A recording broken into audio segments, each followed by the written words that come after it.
जीवन में एक बात याद रखना, यदि जिस दिन तुम्हारे मन में ये भाव आ जाए कि मेरी दशा सुधर नहीं रही है, उस दिन थोड़े से जल में जरा सा या तो गन्ने का रस हो या गुड़ हो, कुछ भी थोड़ा सा घोल कर यदि शिव को समर्पित करने के बाद शुद्ध जल यतिनाथ के नाम से चढ़ाया जाता है तो वो जल अमृत बन जाता है।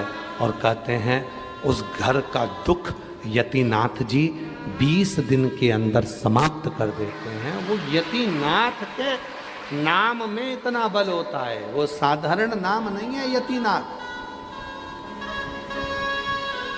यतिनाथ दुखों ने घेर लिया, बहुत दुख है, बहुत दुख है।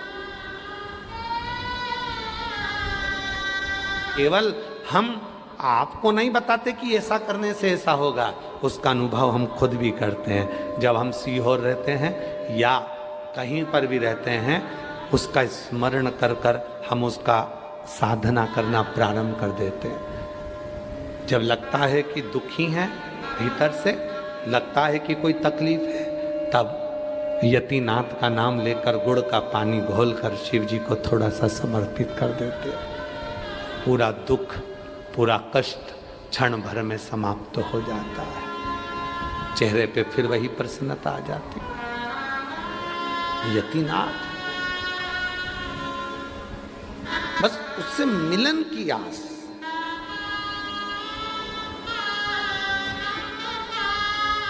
थोड़ा सा जल।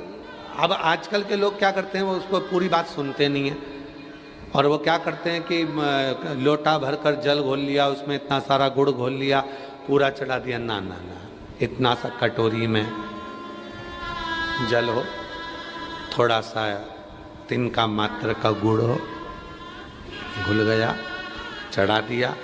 साफ जल शिव जी को चढ़ाएं, तब यतिनाथ नाम का उच्चारण करें। यतिनाथ नाम का उच्चारण करोगे तो ये आपके जितने भी क्लेश हैं, जितने भी दुख हैं, जितनी भी तकलीफें हैं, वो 20 दिन के अंदर समाप्त हो जाती है। 20 दिन। और इसका शंभू प्रैक्टिकल जरूर करें, प्रैक्टिकल जरूर करें। बिना प्रैक्टिकल के ना रहें, प्रैक्टिकल जरूर करें। कहीं सीहोर वाला बाबा झूठ बोलकर तो नहीं गया है। हमने जो शास्त्रों में पढ़ा, हमने जो शास्त्रों में सुना, उसका ध्यान, उसका स्मरण।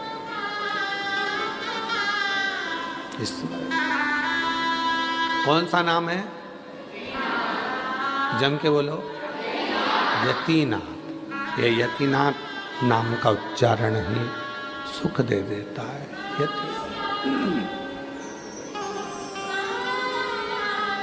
यतिनाथ नाम का स्मरण हमें आनंदता दे। शिव कथा कह रही है, भगवान शंकर का चरित्र कह रहा, शिव महापुराण की कथा कह रही है।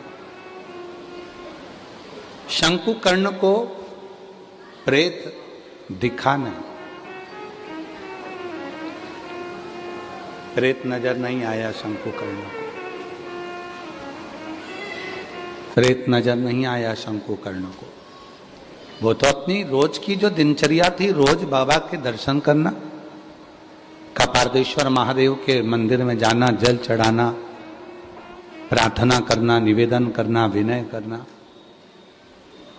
प्रेत को नहीं देखा है, प्रेत को देखा है।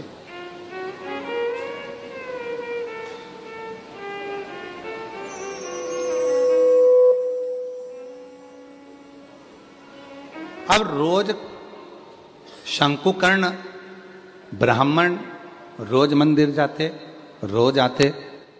प्रेत शंकुकर्ण ब्राह्मण को देख रहे थे, पर वो शंकुकर्ण ब्राह्मण प्रेत को नहीं देख पा, उन्होंने नहीं देखा। इसी को शिव भक्ति कहते हैं, इसी को शिव की उपासना कहते हैं, इसी को देव अधिदेव महादेव की अविरल भक्ति कहते हैं कि आप शिव का दर्शन करो, आप शिव को भजो और कौन आपको देख रहा है, कौन आपको फॉलो कर रहा है, कौन आपको देख रहा है, कौन आपके पथ पर चल रहा है ना चल रहा है, वो उनकी मर्जी। आप तो केवल शिव की भक्ति करो। और जो जैसी का वो वैसा ही नहीं खाई उसे लौटाया, वो मन ही मन और कर दिया माला माल काशी वाले, कर माला माल काशी वाले, लुटा दिया भंडार काशी वाले, कर दिया माला माल काशी वाले। शंकुकर्ण ब्राह्मण प्रेत को नहीं देख रहा है, पर प्रेत रोज शंकुकर्ण को देख रहा है। आप देखिएगा जरा कितना सुंदर भाव कहा गया। शिव महापुराण की विद्येश्वर संहिता कहती है, जब कोई शिव का भक्त शिव पुराण की कथा को सुनकर जिस मार्ग से निकल कर जाता है, शिव का भक्त शिव को जल चढ़ाकर चढ़े हुए जल को अपने पात्र में लेकर जिस मार्ग से निकल कर जाता है, विद्येश्वर संहिता कहती है भस्म का तिलक लगाकर, त्रिपुंड लगाकर, गले में रुद्राक्ष पहनकर शिव भक्त जिस मार्ग से निकल कर जाता है, उस मार्ग में चाहे कोई प्रेत की योनि में हो, चाहे कोई पितर की योनि में हो, चाहे कोई आहूत की योनि में हो, चाहे कोई वासुक की योनि में हो, चाहे वो किसी भी योनि में पड़ा हो, मात्र उसके निकल के जाने से ही उसका उद्धार निश्चित हो जाता है, उसका उद्धार हो जाता है निश्चित। वो जिस योनि में पड़ा हुआ है,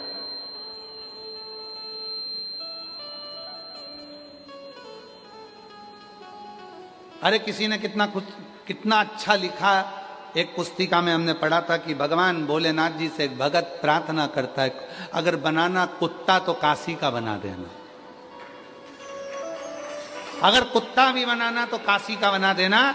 तो लिखा नीचे कि कुत्ता भी अगर काशी का बनूंगा, कोई निकल कर जाएगा उसके पेड़ की मिट्टी को चाट लूंगा, कोई निकल कर जाएगा अपना खाया हुआ थोड़ा सा प्रसाद पटक जाएगा, उसको चाट लूंगा, तो हो सकता है कि फिर मैं सारी योनियों से छूट जाऊं और श्रेष्ठ योनि को अगर स्वान बनाए तो काशी का बना देना। और यदि वो एक लाइन माताएं बहुत पहले भजन में गाया करती थी कि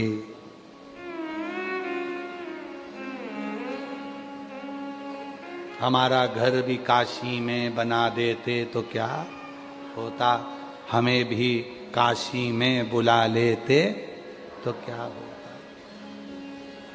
पहले माताएं बहुत गाया करती थी।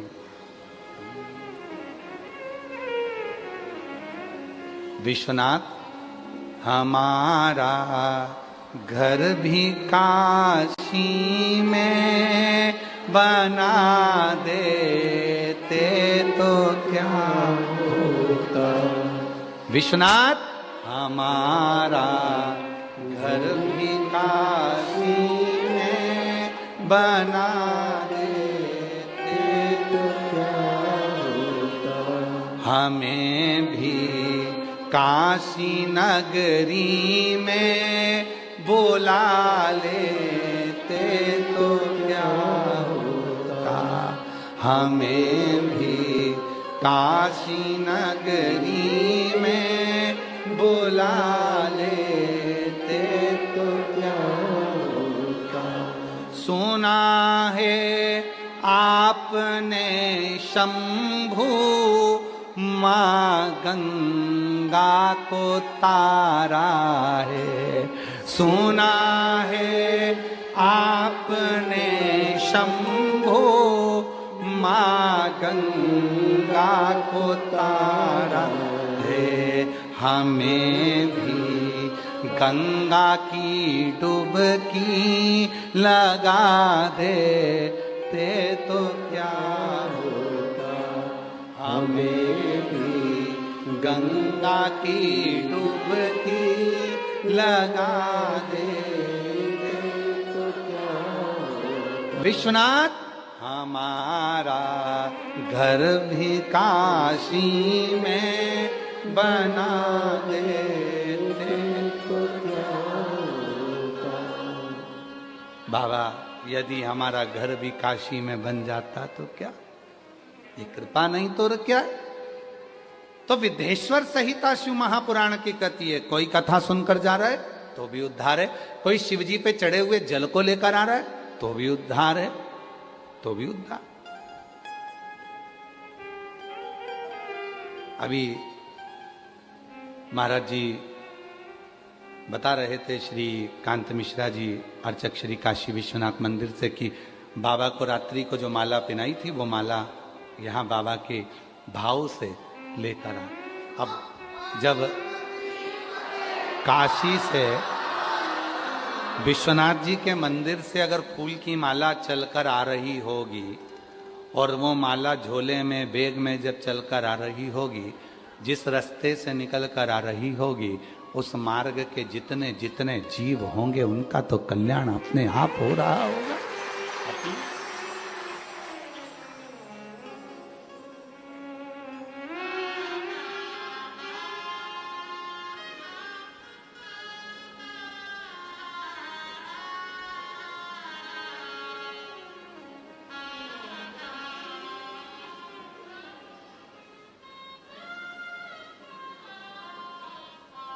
महाराज कृपा क्या, शंकुकर्ण ने प्रेत को नहीं देखा, पर प्रेत रोज शंकुकर्ण को देख रहा, रोज प्रतिदिन। और शंकुकर्ण तो अपने वही कपार्देश्वर महादेव का स्मरण कर रहे हैं, जल चढ़ा रहे हैं, पूजन कर रहे हैं, अर्चना कर रहे हैं, सेवा कर रहे हैं, उनके कोई मतलब ही नहीं। शिव का जो भक्त होता है वो अपनी सेवा में लगा रहता है, उसको कोई मतलब नहीं कौन देख रहा है, कौन मुझे फॉलो कर रहा है, कौन मुझे देख रहा है, कौन नहीं देख रहा है, उसे कोई मतलब नहीं, उसको तो अपनी मस्ती में रहना। अब एक दिन प्रेत ने बीच रास्ते में जाके खड़ा हो गया, जहां से शंकुकर्ण जा रहा है, बीच रास्ते में खड़ा। और बीच रास्ते में जो शंकुकर्ण जा रहे थे उसी मार्ग में वो प्रेत आकर खड़ा हो गया, हाथ जोड़ लिए।